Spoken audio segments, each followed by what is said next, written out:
Good morning and welcome to Visibility University. Ask Us Anything. I'm Julianne. I'm Mike, and this is week 58. So, welcome. And, if you've been following us for 58 weeks, congratulations for being consistent. Exactly. I know we got Lucretia. Once she's fully here, we'll bring her into the meeting. But as always, the setup of the show is for the first part here, we are open. Come and ask us any questions you have. Drop them in the chat. If you have any questions about visibility, business, AI, anything you've even heard us talk about, we can definitely start with that. And then we're going to run in and teach you some stuff today. And before I forget, happy Independence Day to everybody in the USA. I know it's July 4th and a holiday for everybody there, so happy holiday. Anything you'd like to add, Mike? Happy 4th of July. I think yesterday was kind of like was the official business holiday in the US. So, it's, you know, Good morning and welcome to. there we go. Background noise. Yay. Okay. Are you pulling a Julie I'm where, always, I I'm, just I'm I always, just like to have it all show up, I'm always, in the background. I'm always pulling a Julie. It's always fun. It's because yesterday I was doing tech support. So I had three calls on a Friday night. So that was interesting. I feel bad for making my American friend work on a Friday, but of course, I thought it was going to be the previous Friday. I thought it was going to be the week before. Then we had issues, and I'm like, oh great, it's Friday evening, July 3rd, and we're trying to get this website switched over. So In a retrograde, as I've been liking oh, to talk about. well, that's a fun thing about technology. You think when you plan it out, just like YouTube, you can plan your plan's one thing, and sometimes things go a little bit different. So if you're a flexible type of personality, that doesn't end up being a problem. But if you're unflexible, then you might get stressed out about plans not going the way you plan them out. Right? That's like I know I was telling Julie this yesterday because I follow a lot of YouTubers. We've got a lot of YouTube. Our Facebook group are almost at 400 people, so I know we've got a lot of content creators following us, and I follow a lot of content creators because I pull my ideas from a lot of different people I see out there with highly polished shows, highly polished. Doesn't mean it's lives because YouTubers do both shorts, long format, live, whatever type of content they come up with, and there's a lot of people like me and Julie who travel, but then they also do like tech related content on their YouTube. So I'm following a lot of people. And I saw somebody post this week stating that they background they do highly polished episodes, right? So I've been following this guy for a couple years, and I know he's monetized, so congratulations to him. But he just posted that he just learned how to use OBS, which is a streaming software.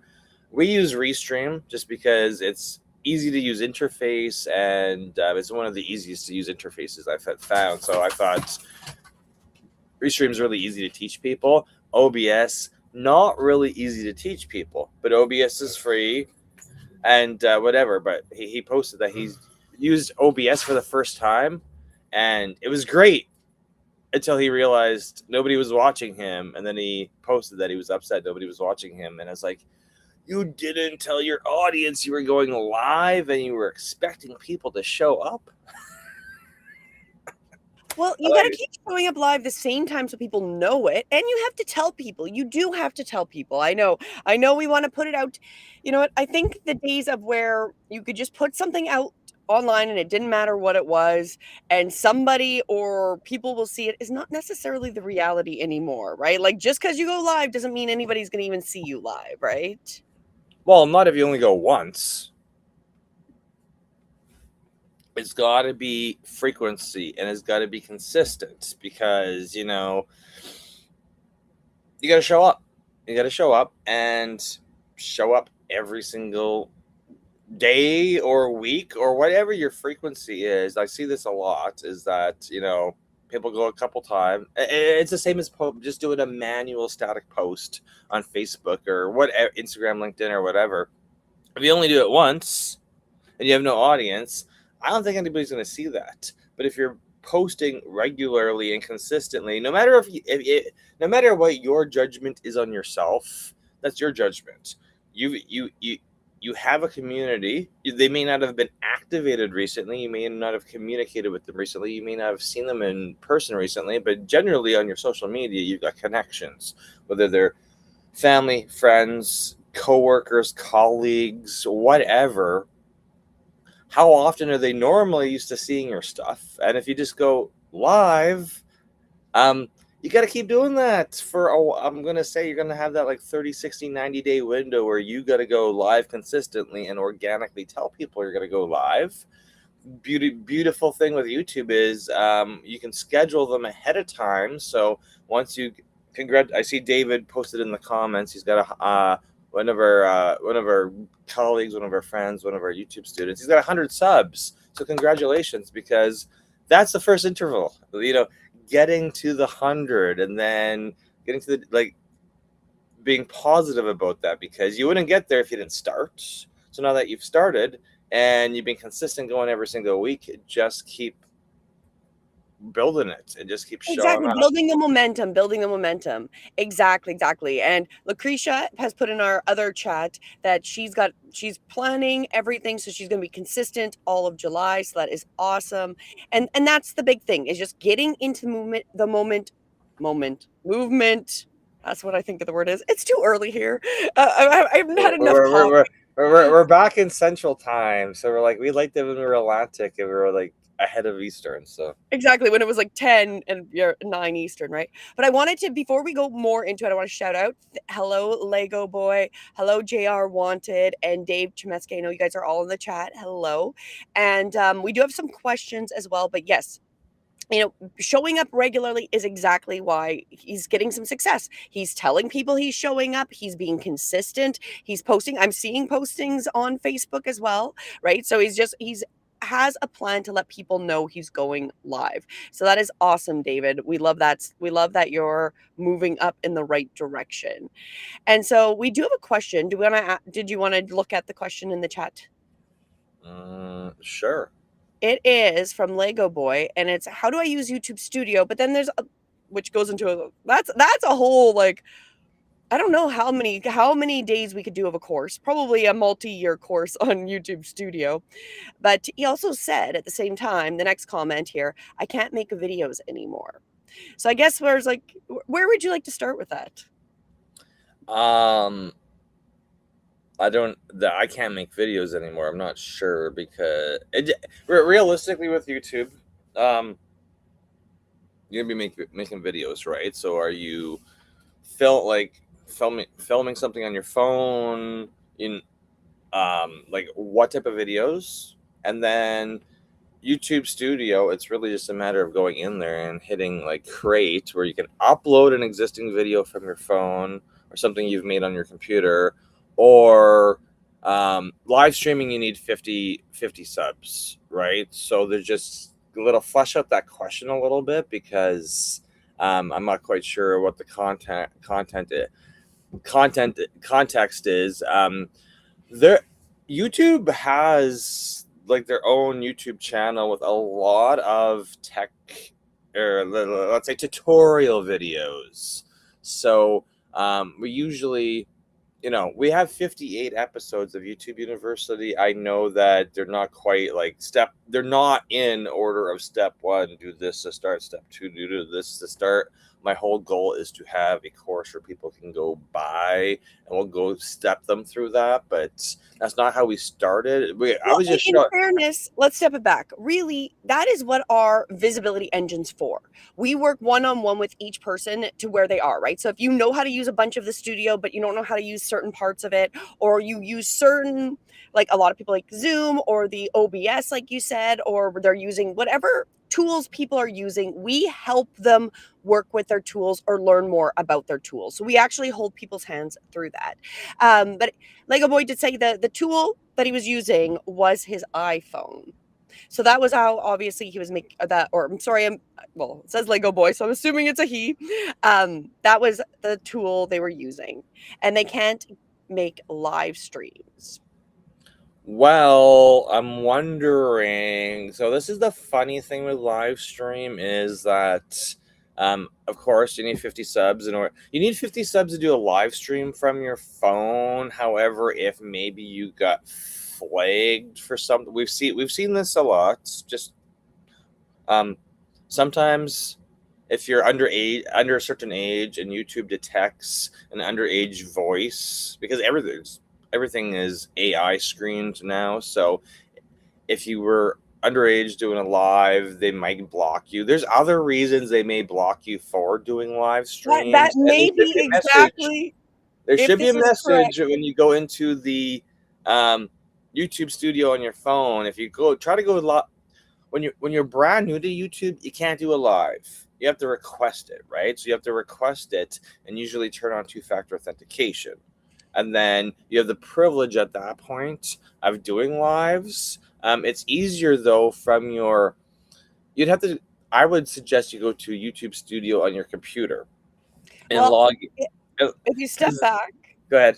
I think you diagnosed Lego Boy's problem. Unfortunately, he is 7.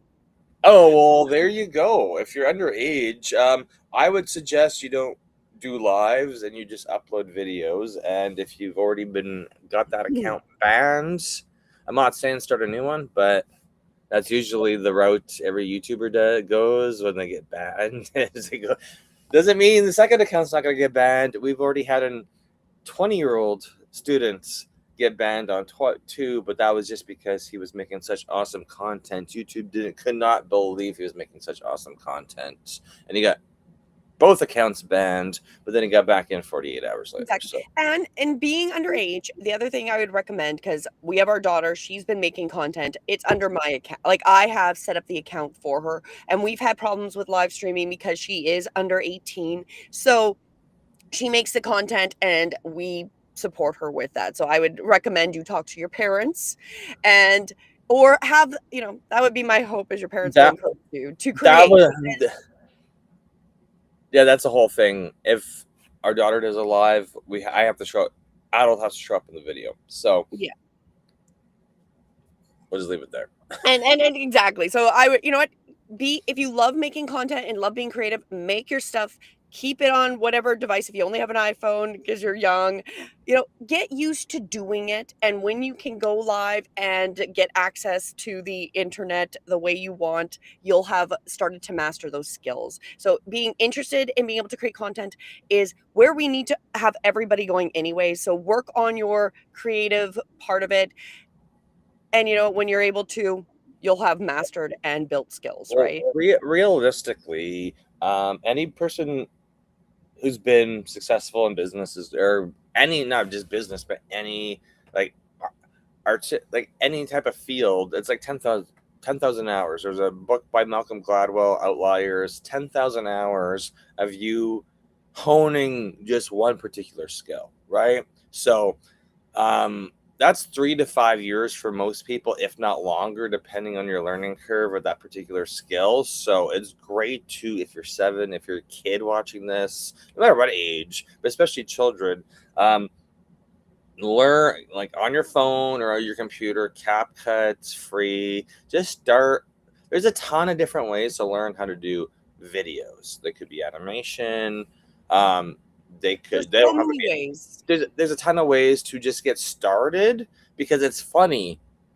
We've guided our 13-year-old because she's been making videos for a couple of years, but it's not like we're like, hey, this is how you do it. It's just like, hey, play with it. And then it's funny because when we're like, hey, we need to edit this or this or this or this, and then she comes and shows us how she's editing it, and I'm like, or editing her stuff, and I'm like, oh, she understands a video timeline and how challenging it is sometimes to get the right cut, because you just can't get it perfect. It's off by a second or whatever, and it can be aggravating, but then you're just like, oh, you're going to figure out creatively how to make that cut at a transition, or like you're going to find a way to fix it.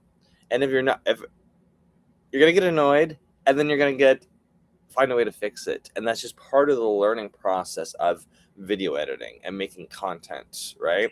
And it's the 10,000 hours. Like, most people have to do 10,000 hours of anything to master it, and you probably still don't master it. It's just getting better and better at building that, right? Just getting less annoyed.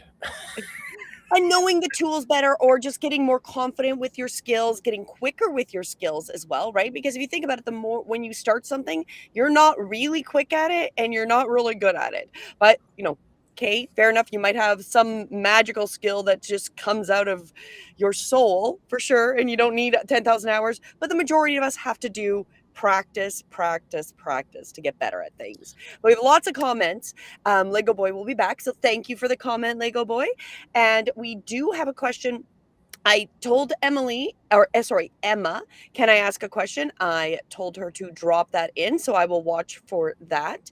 And then we did have some questions about how we charge. So if you want to explain that a little bit, well, Emma maybe drops that in the comments. And then we also had a question as well with David Chemesky, which he was asking about the monetization as well. So we have a few questions to jump into. Why you're asking me these questions? Yeah. When monetization. Where do you want to start? Do you want to start with let's go with David's. So when is monetization available? I know it's not a big amount, and can you explain this? Now, I know they've recently changed things in the last couple of years where you reach a different level with the 500 subs. Yeah, but that's really just that's turning on your storefront where you can link your Shopify store. So it's always changing. So it's always changing. So the data we might give you may be different for your channel, because there's a couple different levels, and then of subscribers you have to get to. Just like we said, going live, from a phone, you have to have 50, but you can really go live from your computer, from YouTube Studio, with not 50. You can go with much less. When you're building towards, it's all about subscribers and watch time. So they've changed it a little bit. It used to be more subscribers and more watch time. When Julianne and I got monetized and became part of the YouTube Partner Program, you may see us going to a lot of YouTube events, getting cool things like this. We got to the level of 1,000 subscribers and 4,000 watch hours. I'm trying to show that I am wearing my sweater because I won this. I've got a whole bunch of stuff. I have a blanket here too. Our level of monetization in 2024 was 1,000 subscribers and 4,000 watch hours on long videos in one calendar year. So 365 days. We both achieved 4,000 long form watch hours. Tiny club, 1,000 subs and 4,000 watch hours. That is 0.01% of YouTube accounts. So you may see a lot of YouTube accounts out there, but a lot of them aren't consistent. They may have a ton of subscribers, millions of subscribers, but if they're not getting that 4,000 watch hours per year, they're not going to get monetized. But they may have that YouTube store turned on, the Shopify store connected, or a Fourth Wall.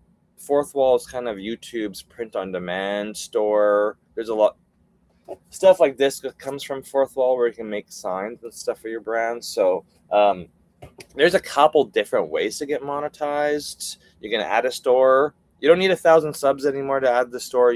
That starts at 500.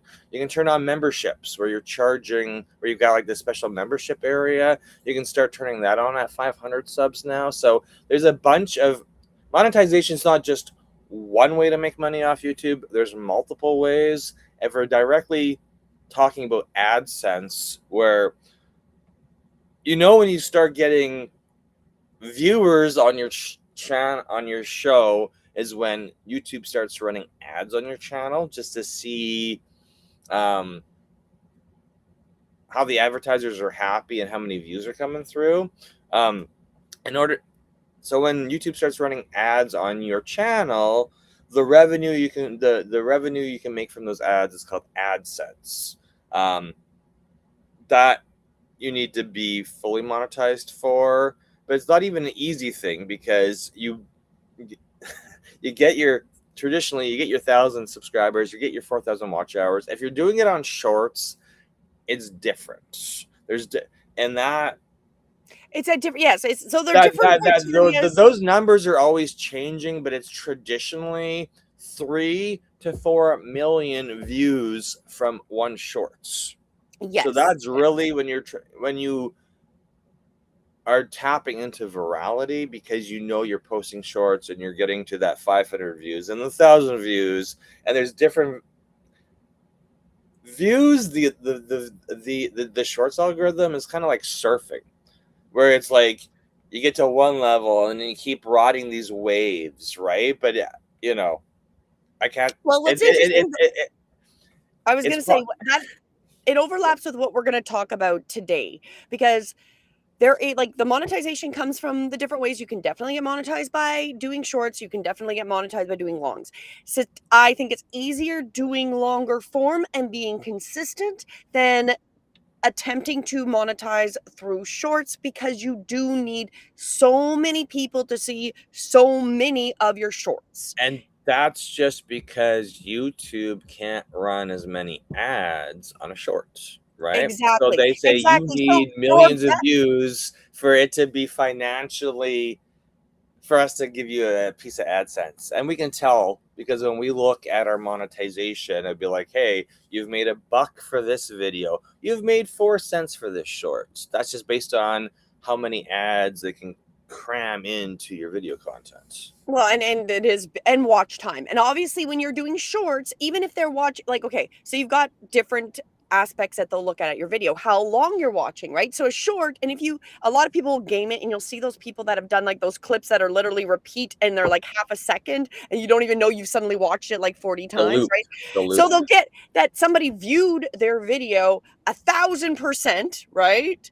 But it's literally 0.5 seconds long, right? So whereas if you're making longer content like this, we might only hold your attention for a minute, right? But during that minute, they have an opportunity, or maybe you watch for the whole entire hour or whatever your attention span is, right? Then they get the opportunities to actually run the longs, or not the longs, the commercials, sorry. And so it does differ. So I would say for most people, the best plan is going to be what we're really talking about, which is a plan to have longer content and shorter content, but they are connected so your audience sees.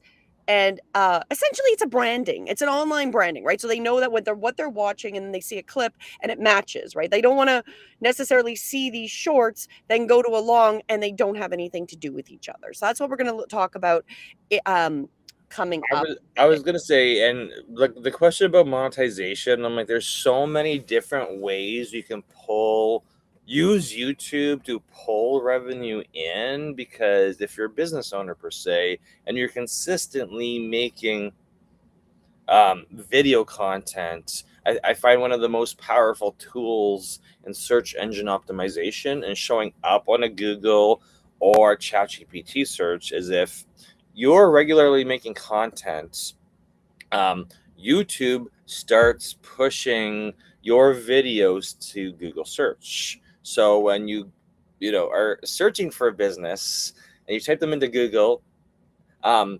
going to have Google results coming up. Their website may or may not rank high, but if they've got a blog or they got YouTube, because YouTube's literally all text, the title's text, the description is text, the tags are text, all that stuff will rank in Google, and your YouTube videos could very possibly, if you're making them every single week and you're posting them, and you're doing it for a while, your YouTube videos will outrank your website because the SEO power of YouTube is so strong.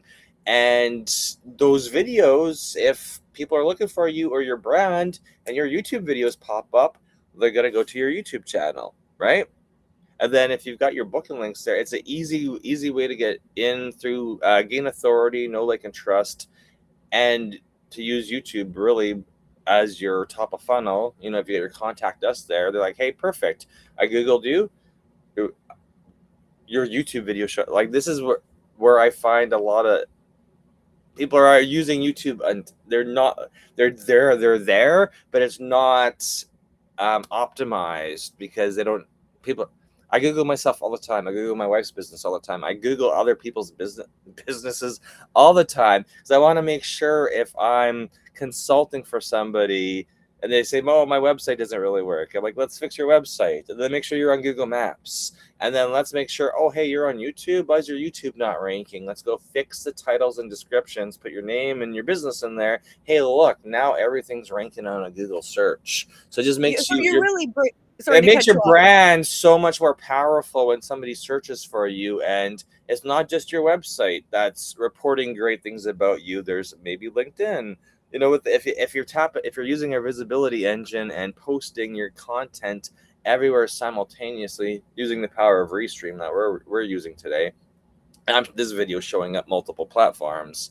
Eventually, Google search, somebody searches for my name, website, Google business listing, YouTube, LinkedIn, Facebook, etc. Exactly. all Because these when third you're party showing up sources are showing up. everywhere consistently, the reality is the algorithms may not work for your advantage. One of those platforms may not like you very much, and so being reliant on it is not a very good plan.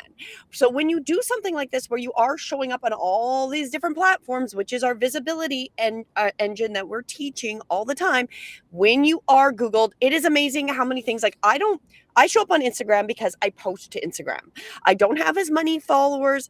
It's not my favorite. I don't really like a lot of social medias. I'm not going to lie, not big, don't really like them, but I have to show up everywhere. So when we Google my business, it amazes me that my Instagram is one of my first ones that even show up, but it's because I'm consistent there, right? So how else are people going to find you anymore? You have to put out your signal and put it out as many places as you can, so people start to know you, like you, trust you, and you build that authority over time. Because traditionally, we would be one-on-one. We'd be one-on-one. You'd go to a networking event, or you'd meet somebody because you have a physical building or whatever. We don't necessarily have that as much anymore. Now we got to build relationships with people that we may not be physically near. How did my service call yesterday find me? Google Maps, right? Google Maps. So I was like, "Yay, Google Maps worked." I see the question from David. David, with the YouTube Partner Program, on your dashboard in YouTube, when you're logged into YouTube Studio on the computer has much more detail than on your phone. This is why we always suggest spend time every single day in the apps and just get used to the interfaces, because they look different. But you can try, if there's a little button on YouTube Studio called Earn, and it will literally tell you how many, it will show you your goalpost, how many subscribers you have, and how many you need to get to turn on subscriptions in the store. As I said, right now it's about 500 subscribers to turn on the store functionality, where you can make your own branded shirts and stickers and whatever you want to do, and turn on subscriptions. But that it will list, there will be a visual graph of your watch time,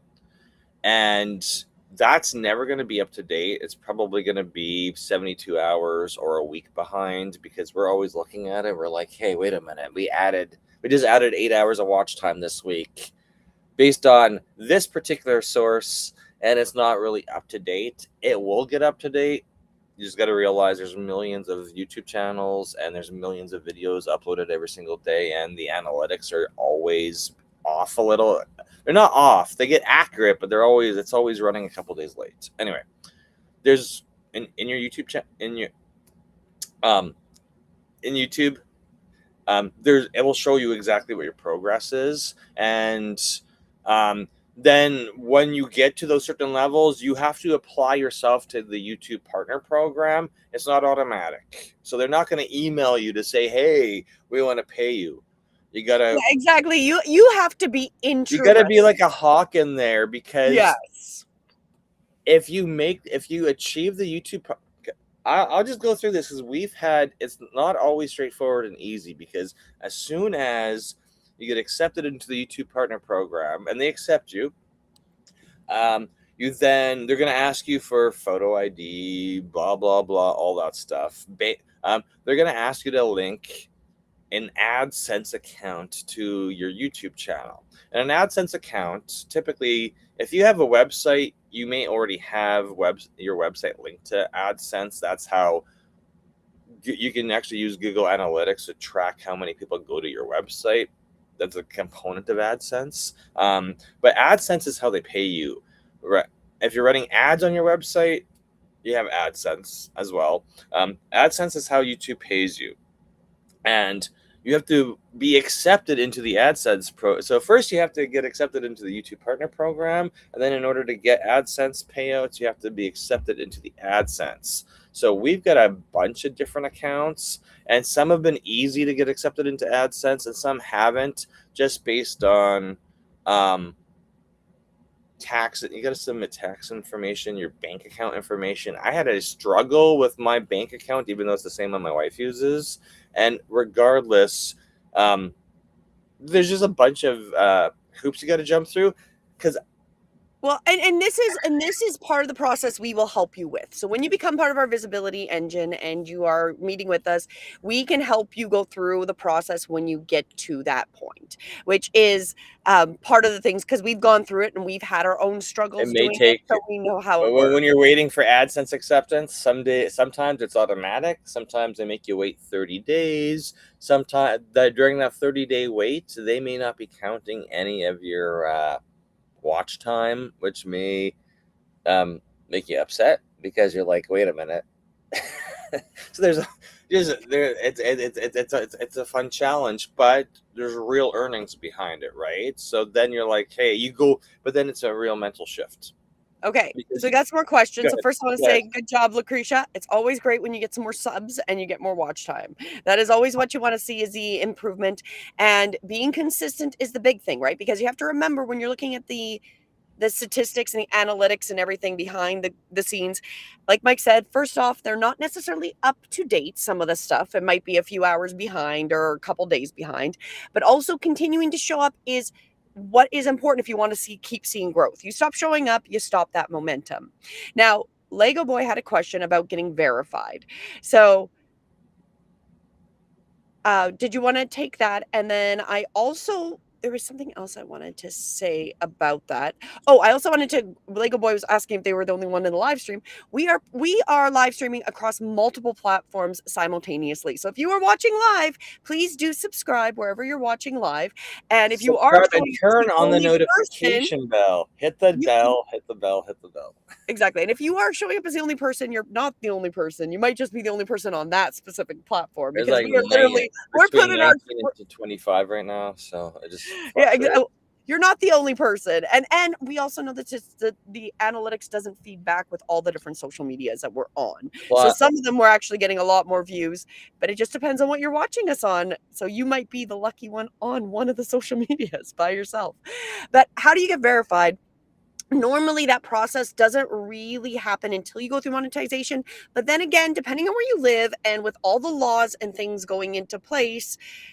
again, and maybe your country laws, and that's a good thing to actually bring up, because we're Canadian creators. David, who's been commenting in the chat, he's in the USA, so each country has different rules and regulations, and you're just going to have to work with them, even if you don't like them, because they change. That's what happened to our daughter's account. She's hit monetization threshold, I think, 3 times, and Google just keeps pushing the minimum age higher. So when she started, it was lower. I think it's 15 or 16 now, and it was 13 when she got started. So, and she's been doing it 3 years Yeah, and now. now she's 13, but she can't because the So market there's keeps moving, always right?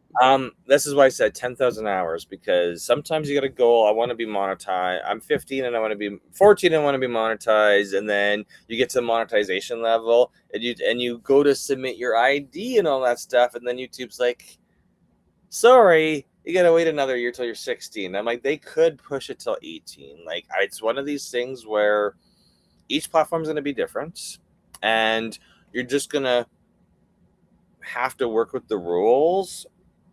And if you want to get the financial benefits, it'd be the same as being monetized on Instagram or TikTok or Facebook. There's going to be set rules. You got to work with that within them. We've achieved YouTube monetization, so we're really just exposing what we do. We're just teaching you how we got to it and how we're advising all of our students to And keep and we working towards it. and we help them go through that process, right? So the verification process is just on the back end. So follow it through. And then, of course, you can always get more hand holding if you need to in the future. That's what we offer, right? And that's really the most important when you start to really get paid out. I would say most of the, if you want to make money, then there's motivation to be verified. Again, depending on where you're at and what country and what if you have to verify before or Yeah, not. it was That's a funny because whole nother story, right? that video I watched yesterday, and it was a father watching he's like, wait a minute, this teenager's making $4 million a year streaming gaming to YouTube, and he looks at his son, he's like, why aren't you making $4 million a year? You're doing the same thing. It was like, this is Oh, the hey, fun. you just all you made me think about is the other meme we had seen where it was somebody yelling at AI about make them the $1 million deal that everyone's gonna buy, and like give me this perfect thing that is gonna solve my financial problems, and is yelling at AI, right? It's And that I'm like, same thing. it's truly just consistency and frequency. It's how often you show up. And And some people, depending on your skills and what you've got, you might really just click and you might go viral and you might have this wonderful experience of just taking off because you just have the right voice, the right content, and you've hit the right I audience. think And I that's think I think it wonderful. comes also down to, somebody pointed this out last week to me. It's confidence on camera. Exactly. Well, and that's the other part. So you might get all those markers and be successful really quickly. That's wonderful. But a lot of other people, it's going to be consistent work. And you're going to have people that are going to find you at different points along the process that appreciate whatever you're saying. And that's the point, is just to continue building with it, because you are going to get better. You always will. If you show up, when you give up and stop showing up, there's no improvement that can happen, right? And that's what we see with a lot of channels that start to get momentum. They hit something, and there is walls, there is parts that a lot of people talk about, especially if you start going down YouTube groups, of where there's like psychologically or just more difficulty. Like where I've been sitting is right in the one of the more difficult zones. It's the 1,000 to 2,000. Like I am on that cusp of getting past that 2,000 mark on my personal on my actual YouTube channel, but just shy. And it is just this weird struggle that it's like once you Well, get over that, you can, it's easy till you get to this point, right? it's super weird because you'd be like, hey, I gained 5 subs today, I gained 20 subs today, and then like 2 weeks later you lose 30, and you're like, what? I was like feeling so good about the increase in subs, and I'm like, did I offend somebody with a short or a long? Like, where did it? But then it's like, it's gonna happen because And so the point is, like what you're pointing out is actually the psychological. And I think that's what bothers people a lot. And I can't, I'm not gonna lie, when I've had that, because that has happened to me, I'm like, whoa, I've gained somebody every day this week. And then one day I've lost like 5 people, and you're like, what? Like all my gain is gone. And for whatever reason that you lose subs, it's the idea is keeping your focus on the long-term gains, right? Like stuff might happen, like your views might go down, your watch hours might go up and down as you're going through this process, your subs might go up and down, but the content you make and the consistency of showing up can never disappear, and I the skills you're building will continue to grow. And as I've talked about, There was a video I watched where somebody talked about never deleting any video you ever post on YouTube. Just don't delete them and continue making them, because you never know which one's your lotto ticket. Which one is the one that might go viral. It might be years later, it might come to be more relevant, or it just might be the piece that people reference, or or starts trending, or for whatever thing. It's literally thinking that every video you put onto YouTube is like a lotto ticket to just whatever whether it's it could be, if we're going back to monetization and making money, it could be just a partnership, right? A partnership with somebody, because that's how a lot of creators, that's how they make money, is advertising and partnerships, not directly through AdSense, right? There's all these different ways to think about it, but you can't get to that if you don't keep showing up, even when there's hurdles and difficulties. 100%. And 100%. And I'd like to go into what I actually had planned, but I wanted to touch with Lucretia, because I know Lucretia's been hanging in. We haven't really acknowledged her. So hello, Lucretia. Did you have any comments or anything that you would, or questions, I guess, that you had today that you wanted us to cover or look at? I do. I might have two. I know I have one for sure. So I have been doing my masterclass on YouTube. I go live on YouTube. I do the masterclass there. The last time I just unpublished the other one because it was just an encore of the same presentation. It's going to be the same presentation, same topic, but I'm wondering, do I just make them their own playlist and keep them all there? Or do I just keep privating the one and then making the most current one public, because it's going to be basically the same thing over and over again for a few months.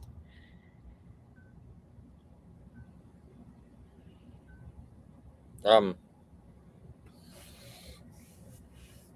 can just, I don't know, Julie, what's your suggestion for that? Because I'm making things unpublic is great. Playlist is good for organization. I do that with all my stuff. Is I like to have similar videos in a playlist, and then I can figure out if I'm gonna. Some stuff I make is just private for clients, but I'm like, hey, YouTube's free storage, and then I can realistically see how many people have viewed it based on the fact that I'm sharing out that one particular link, or sharing out a playlist of videos like step 1 through 10. So never delete it, but definitely unlist it, because if you just as I said, practice with YouTube and just get confident with recording and getting stuff up there and editing it and changing it. And what we've been doing with a lot of our videos is when we go live, I'm just trimming out the first, trimming it just to make sure when people come on, it's right at the point we're talking. I know when you start a live, sometimes you're waiting, we're talking, we're waiting for people to join in the comments and stuff. And after it goes live, we'll just go in there and edit it and make changes to it or whatever. So, well, once you have the content, you can always use it, right? So that's why I always think it's worth keeping it. And as long as we're not being charged for storing our videos on YouTube, you might as well just keep them there, right? Just put them private, unlist them if you need to. There's a lot of times where we'll go download stuff and I throw it into the video editor and I change it, right? Because this is why I always say know your content, because this is why before when we were recording stuff on Zoom and uploading it to YouTube, I was like, this is so painful, right? And I'm like, now streaming it up to YouTube and then reviewing it and saying, hey, these videos, we dropped a lot of gold nuggets. We'll just download them and make shorts, or take out a 5 or 6 minute section of a certain video, because that's we stream for an hour, but that 5 to 10 minute section is really good. That deserves to be its own video or how to. But you don't know that when you're recording it, right? So just because unexpected things may happen when you're recording and you're like, hey, I got this brilliant idea. I'm going to I get this all the time. I'm like, wait a minute, I should do an instructional video on just this one section of Restream, because all of our students say, well, hey, can I do this with Restream? Can I do this with Restream? I'm like, you know what? I've only been using Restream 6-7 months. I don't know if it's possible, but I'm gonna go test it myself and record it and make it a instructional video, because I can review something, I can screen share something with you and go over it, but I know most of my students, clients, whatever, they may watch me do something 7 times and then they're going to be sitting there for a while learning the same thing. Like me introducing anything to them doesn't mean it's YouTube. It could be like using a new email program. I had somebody I was talking to yesterday, and I gave them a new email program to use on their computer in March, and they're still learning how to use it. So yesterday I was like, hey, you got a problem? Watch me fix it. And she's like, how did you learn how to do that so fast? And I'm like, I'm just used to computers. So if I see a challenge and I can see it in front of me and I got access to your mouse, I'm going to fix it. I know what you're looking, I know how you need it to look. Let me take an hour and make it look the way I think you need it to look. And then she's super happy, right? And I'm like, I recorded the session yesterday because I think a lot of people probably run into that same issue with Mozilla Thunderbird for their email. If that's what they're using, most people probably run into this organization issue with it because it's not the same as Microsoft Outlook, but they're used to Outlook. So, hey, made a training video yesterday. Not expecting to make it. So, well, and fair enough. You can make a lot of content, because I know I've been pulling out clips out of our weekly where I really like the prescription. So it's like, whether it's a breath work or it's a little meditation, it's something that I suggest that helps with what's going on with the week. And those have gotten, they do pretty well once I pull them out, but it is an extra level. So I'm going to, like, it's one of those things where I've got this built up and I know that I have to take this extra step to go pull it out for more content. And then you keep creating content, then you start feeling like a content machine. So, and I feel like, can you really get too much content? Because the reality is, if something happens, at least you've got content you can then go back to. Well, this is the thing. If you come across somebody, like if somebody's like, well, what's your stance on this? I'm like, here's my video. Here's my YouTube video link. Here's my playlist link. Because everybody learns differently, and some may be able to like have a conversation face to face with you and understand what their next step is, and other people want that video or that podcast episode or you explaining the steps, like, and that's great because you're like, hey, I'm already in the act of making content, or I've already created it. Here you go. That's how courses that's how anybody builds a course, is like, hey, well, you're just talking about the idea that we are trying to save time. We are, but I'm sure we repeat ourselves, and we probably do the same kind of video, teaching the same kind of thing in different ways through that process as well, right? So I don't know. I don't even know if we answered Lucretia's question. Well, I'm just saying she's getting used to her master class, and I'm assuming you've got a ton of knowledge. And the only way you're not assuming, we've already seen that. Yeah. Like, the only way you're going to be confident delivering the answer is it'd be literally making videos and uploading everything to YouTube is the same as you standing in front of the mirror, getting ready for a speech in front of somebody or a group, right? Like, you're practicing, you're opening how to deliver the content. You're practicing. You're getting confident in your how to teach, how to instruct, how to speak. You're mastering your skill, right? And so that's I think we've also mentioned this before, is like, if you do this whole series and then you're like, okay, that was good, but I think I can do it better now, because you've done however many hours going through your series, and by the last one you're like, that last one was great, now I got to go back and redo my series because now I've spent all these hours mastering it over this. But, how many have you made 5 revisions of the same video? It's okay to unlist the first 4, or like pull out parts that were good in them, right? And like, there's so many possibilities and opportunities, but you can't get those opportunities if you don't make the content, right? Because I've seen videos where somebody. Let's let Lucretia continue her next question and make sure we answered her question.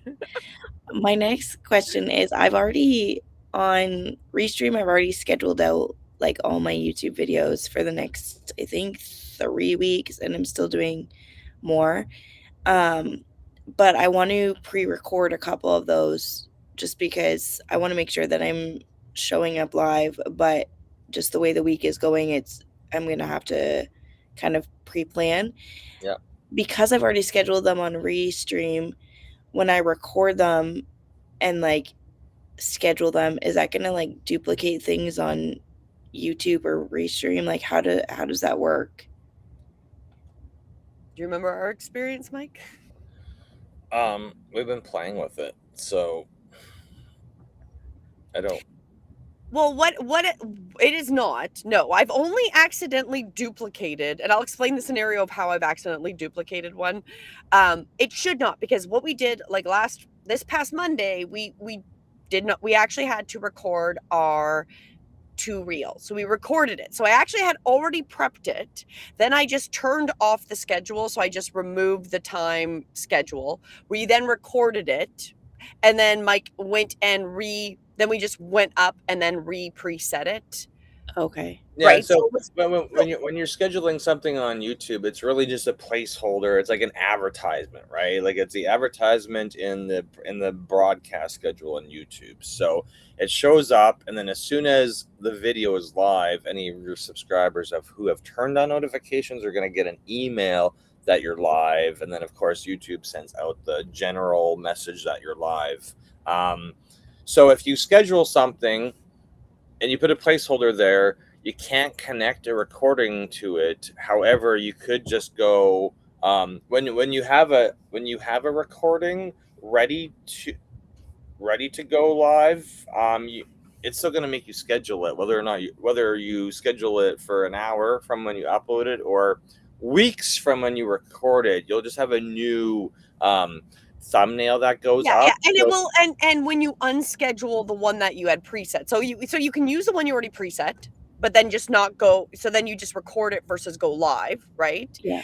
And then you would just set it up again and put in the schedule. It's not going to be duplicated, so it will remove the first one you schedule. That's really the answer. It will remove it that way, and then it will put up the scheduled one that you've now recorded and you're waiting to put up because you're not going to be able to go live at that moment. So the only technical difference between going live and the only visual technical difference right now between going live and scheduling a recording is Restream is powerful, and when you go live, you have the ability to stream in both vertical and horizontal at the same time to YouTube.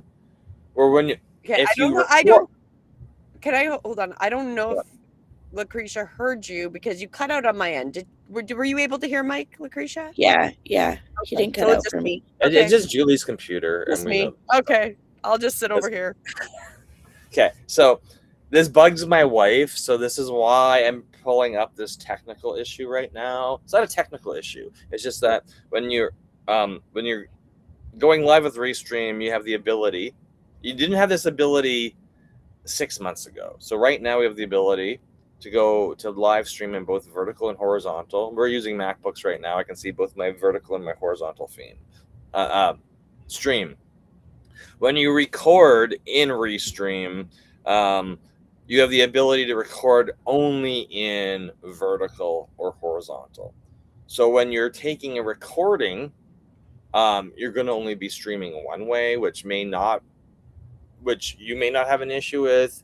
My wife Julie really likes shorts, or the ability to pull shorts out, and shorts are easier to pull out of a vertical feed than horizontal, just based on the fact that a short is usually vertical orientation rather than horizontal.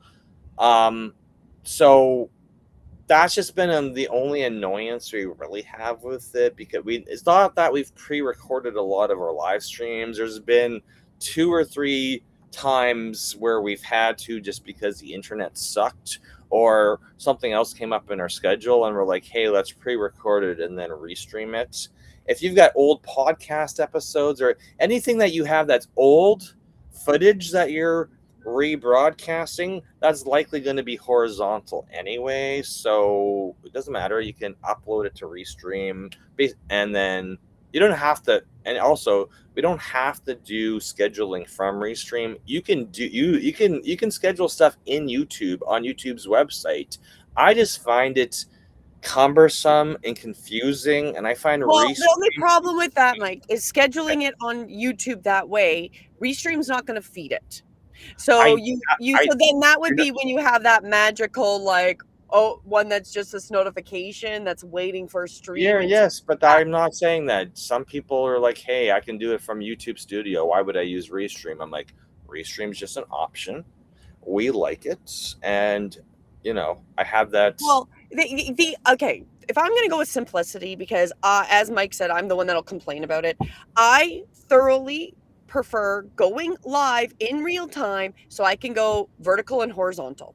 Just because I have both of the options, and so that way I can create shorts as I want, and they do not get pushed the same way through YouTube. I find horizontal, like landscape, does not get the same push when you go live as your vertical does. Your vertical, because I think that's how YouTube initially went live, was always vertical, and that's always been the emphasis. You will statistically probably get more views if you go vertically than if you go landscape. That is just from my own experience, but I don't want to miss any possible viewers, so I prefer that I'd have 2 streams going live than just one.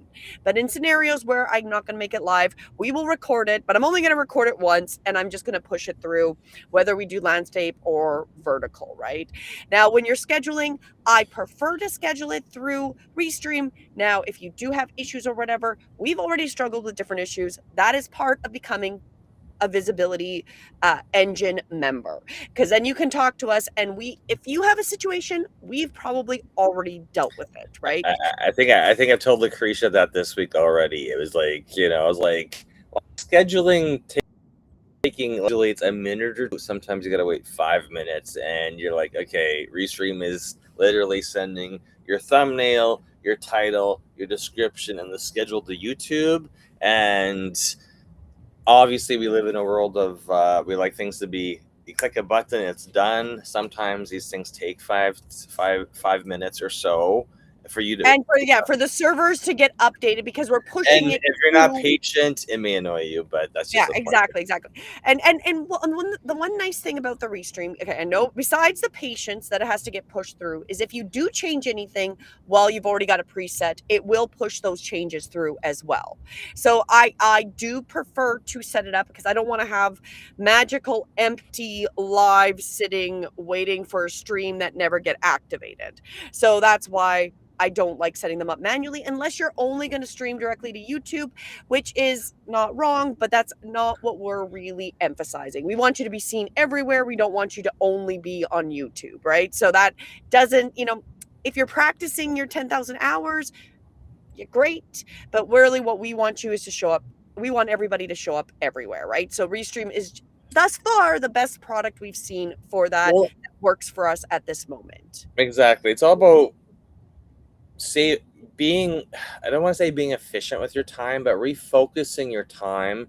Because when I have conversations with content creators, I'm like, what is your production workflow? Like, you've got all these different social medias, and it's like, oh, well, I've got VAs for each social media, and this and this and this. And I'm like, that's a lot of time and micromanagement. Like, are you happy with it? No, but this is what I fell into. And I'm like, well, we can take one piece of content and simultaneously live stream it everywhere. So they're like, I don't even know what you're talking about. I'm like, okay, let me show you what we do, because we're using broadcast software.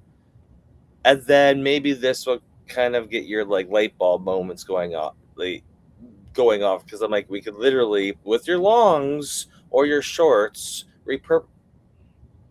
automatically repurpose them everywhere, and you can get your time back, and then actually maybe focus on making more content, because it's not a lot of effort, because Exactly. we're streamlining the distribution. We just need you to increase the frequency of your content. So we're coming to the hour, which we never even talked about the whole what I wanted to again today. So I'm just saying, you got to overlap that. But to finish up, Lucretia, is there any other questions? Did we answer the question for you? And do you have any other questions as we round this out for today and this morning? No more questions. You answered everything for today. Yay. Perfect. So, we really promote you to show up everywhere. And that is the purpose of the Visibility University and joining us every week. So to get the most out of it, what we would suggest is come and join our visibility engine. So, starting with our gold membership, you can join us for free at breathewithinyoga.com, or you can go and check out the different levels at iamyoutubefamous.com, and you get to start with us. We have all the different levels to go forward. Why don't you explain it a little bit, Mike, since this is your baby? Oh, throwing me in. Yep. All the information on the website. Do you have a link to the gold membership on your website? Not yet. So go to breathewithinyoga.com. Not on the website. So you just did fake news right there. You just lied. No, you said breathewithinyoga.com. Signing up for the free gold memberships on breathewithinyoga.com.